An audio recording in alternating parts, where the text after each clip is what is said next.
Welcome to Growth Agents, a special mini-series in partnership with SAP. I'm Matt Robertson with Fastco and INC Studios. Our guest today is Mitch Reback, CFO for Sweetgreen. Thanks for sitting down with us today. I'm a big fan of Sweetgreen, but I wonder if you could just give kind of like the elevator pitch for someone who might not be familiar with your company. Like, what is Sweetgreen? Sweetgreen is a fast casual restaurant. We have about 220 restaurants today across the country. We serve farm-to-table food that's fresh and delicious. And what is, in your estimation, Sweetgreen's kind of overall mission? Our mission is to connect more people to real food. We're out on a mission to change the food system and change the way people eat. And how do you guys operate? Like, where are you located? What's your footprint, either, nationally, internationally? Can you kind of take us under the hood of how this operation works? The company started in around 15 years ago in Washington, D.C. When we opened up, we spread up the East Coast from Washington up through Philadelphia, New York, Boston. Then we leaped to Chicago and California, and then went back through Texas and the Southeast. Today, we're in about 20 states. So why don't we switch over to a little more personal about you? What drew you into your line of work? Well, I was always interested in economics. I majored in college and love economics. And at the same time, I was always interested in people and how they engage with markets and behave. And I saw finance as kind of the intersection of economics and a degree of people watching. And have you always been working in this field? Yes, I've always worked in finance. What were you doing before, and how did you get involved with Sweetgreen? I'd love to hear a little bit about your history that kind of led you to this, where you are now.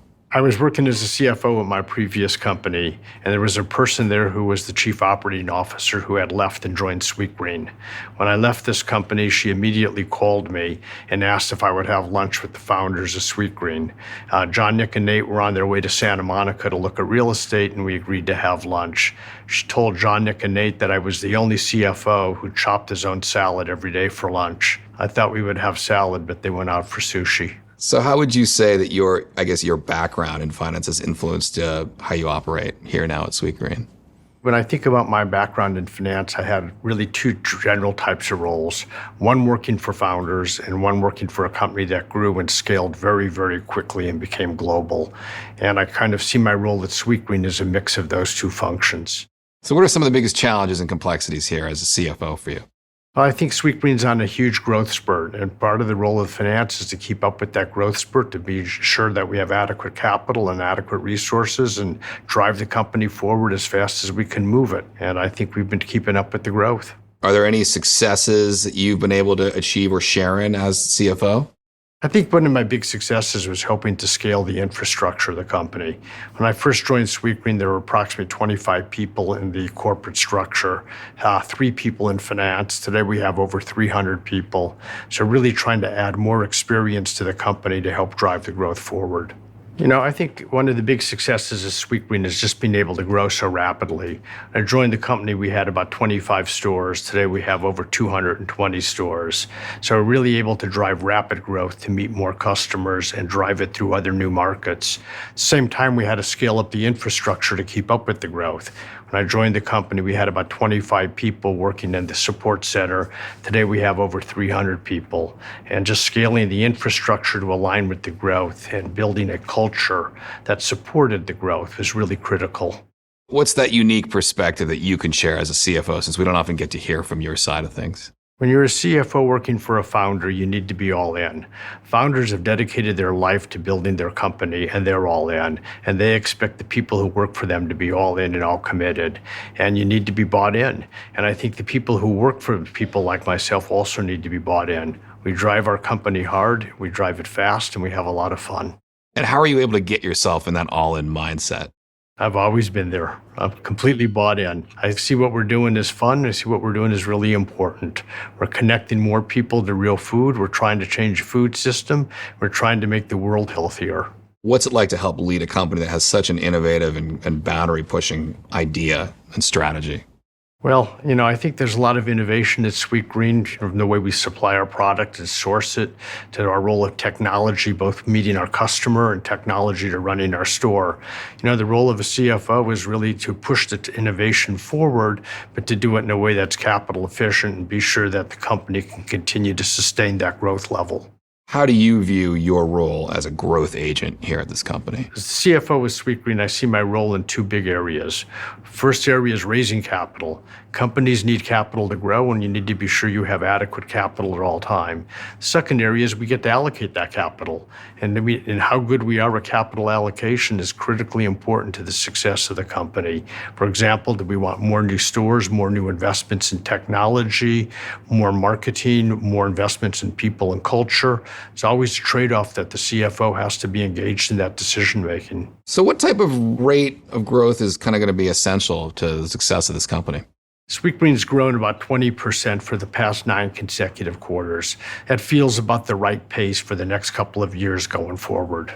As CFO, how do you balance kind of keeping a lid on costs versus kind of funding strategies that you need for this company to grow?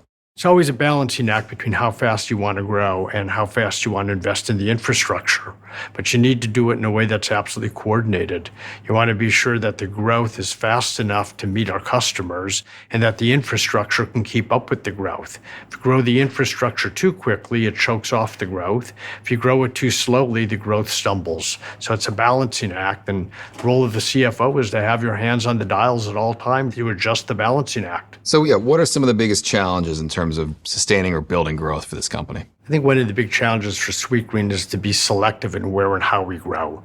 We have a huge opportunity before us, a huge marketplace, and a lot of customers who want our product and want us to open up. I think it's being careful about where we go and what sequence we go, how fast we go, and how, frankly, we build the team member support and culture to support that growth at the store level. And are there any examples of kind of growing pains that you've encountered and maybe how you've been able to kind of get around them or overcome them? I think all companies that grow at our pace go through growing pains and occasionally have challenges in markets and stores and things that you learn from. And any examples of things that you've kind of helped get the company over in terms of these growing pains? You know, one of the growing pains that I think back on is when we first opened our store at Bryant Park in New York. Bryant Park was a huge investment for the company.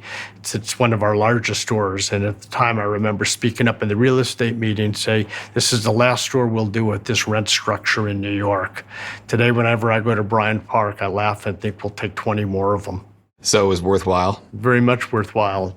It's about taking a risk and knowing the priority order and to take the risk and how to balance it. So you believed in this and pushed for it? I believed in it and pushed for it, but was also very concerned about it. The role of finance is a balancing act. I thought it was a great risk to take, but I was very weary of taking too many of them at the same time. You know, I think when I first joined Sweetgreen, we had a huge discussion about upgrading our app. It was in 2015. It was a major strategic decision. It was a huge investment for a very small company at the time. We clearly saw the path towards technology. We had a complete conviction in it, and we jumped forward and went forward with a new app and building secondary make lines in all of our restaurants. At the time, a lot of people thought we were crazy for doing it, but clearly defined the company and changed the company forever and for the best. So that component of, I guess, ordering, visiting, making your decision about what you're going to get on the app, has that been a big part of Sweetgreen's growth versus just the in-store experience? When I look at Sweetgreen, I kind of see it in a chain. We have a very, very strong brand, which took us a long time to build and craft, and we have a lot of customer love. Strong brand supports a large footprint and gives us the opportunity to open up more stores.